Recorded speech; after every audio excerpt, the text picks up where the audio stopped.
Iran വെടിനിർത്തലിന് UAE വാതിൽ തുറക്കുന്നു. ആണവ മിസൈൽ ഭീഷണികൾ തകർക്കുന്നതുവരെ കരാറില്ല. യുണൈറ്റഡ് അറബ് എമിറേറ്റ്സ് ഇറാനിയൻ ഭരണകൂടത്തിനെതിരെ കടുത്ത നിലപാട് സ്വീകരിച്ചു. വാൾ സ്ട്രീറ്റ് ജേർണലിന്റെ ഒരു തുറന്ന ലേഖനത്തിൽ അംബാസഡർ യൂസഫ് അൽ ഒത്തൈബ ലളിതമായ ഒരു വെടിനിർത്തൽ മാത്രം പോരാ എന്ന് പ്രഖ്യാപിച്ചു. ടെഹ്റാന്റെ ആണവ പദ്ധതി, ബാലിസ്റ്റിക് മിസൈലുകൾ, ഡ്രോണുകൾ, ഭീകരവാദികൾ, ഉപരോധ തന്ത്രങ്ങൾ എന്നിവ എന്നേക്കുമായി ഇല്ലാതാക്കണം. ആരെക്കാൾ ഇനി പകുതി നടപടികളൊന്നുമില്ല. മുല്ലമാരെ ലോകത്തെ ബന്ദികളാക്കാൻ ഇനി അനുവദിക്കരുത്. ആഗോള എണ്ണയുടെ 1/5 വഹിക്കുന്ന നിർണായക ചോക്ക് പോയിന്റായ ഹോർമുസ് കടലിടുക്ക് വീണ്ടും തുറക്കാൻ UAEയും സഖ്യകക്ഷികളുമായി സഹകരിക്കാൻ തയ്യാറാണ്. ഇറാൻ അത് അടച്ചുപൂട്ടുമെന്ന് ഭീഷണിപ്പെടുത്തി. തങ്ങളുടെ തുറമുഖങ്ങളിലും സിവിലിയന്മാരിലും മിസൈലുകൾ വിക്ഷേപിക്കുന്ന ഒരു ഭീഷണിപ്പെടുത്തലുമായി ഗൾഫ് രാജ്യങ്ങൾ നല്ല കളി കളിച്ചു കഴിഞ്ഞു. മുൻകാല ജാഗ്രതയിൽ നിന്നുള്ള മൂർച്ചയുള്ള മാറ്റമാണിത്.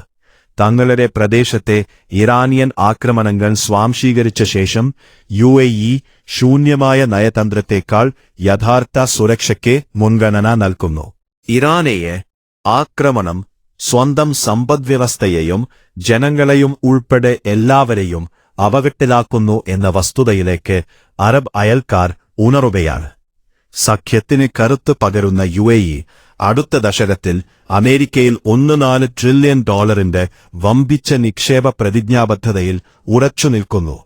ആ പണം അമേരിക്കൻ അടിസ്ഥാന സൗകര്യങ്ങൾ, ഊർജം, സാങ്കേതികവിദ്യ, ഉൽപ്പാദനം എന്നിവയ്ക്ക് ഇന്ധനം നൽകും. ശക്തമായ നേതൃത്വത്തിന്റെ കീഴിൽ തൊഴിലവസരങ്ങൾ സൃഷ്ടിക്കുകയും ബന്ധം ശക്തിപ്പെടുത്തുകയും ചെയ്യും. യൂറോപ്പിലും മറ്റിടങ്ങളിലും ദുർബലമായ ശബ്ദങ്ങൾ മങ്ങുമ്പോൾ പ്രായോഗിക ഗൾഫ് പങ്കാളികൾ മുന്നേറുകയാണ്. അവർ ഭീഷണി വ്യക്തമായി കാണുന്നു. ഇറാനെ വീണ്ടും കുഴപ്പങ്ങൾ കയറ്റുമതി ചെയ്യാൻ കഴിയാത്ത വിധം നിർണായകമായ ഒരു ഫലം ആഗ്രഹിക്കുന്നു. യഥാർത്ഥ പ്രാദേശിക നേതൃത്വം ഇങ്ങനെയാണ് കാണപ്പെടുന്നത്. തിന്മയെ പ്രീണിപ്പിക്കുന്നതിനുപകരം നേരിട്ട് നേടിയിട്ടുക. ടെഹ്റാനുള്ള സന്ദേശം ഉച്ചത്തിലും വ്യക്തവുമാണ്. നിങ്ങളുടെ അനിയന്ത്രിതമായ ആക്രമണത്തിന്റെ ദിവസങ്ങൾ എണ്ണപ്പെട്ടു. അമേരിക്കയും അതിന്റെ സന്നദ്ധ പങ്കാളികളുടെ വളർന്നുവരുന്ന സഖ്യവും പിന്നോട്ട് പോകില്ല.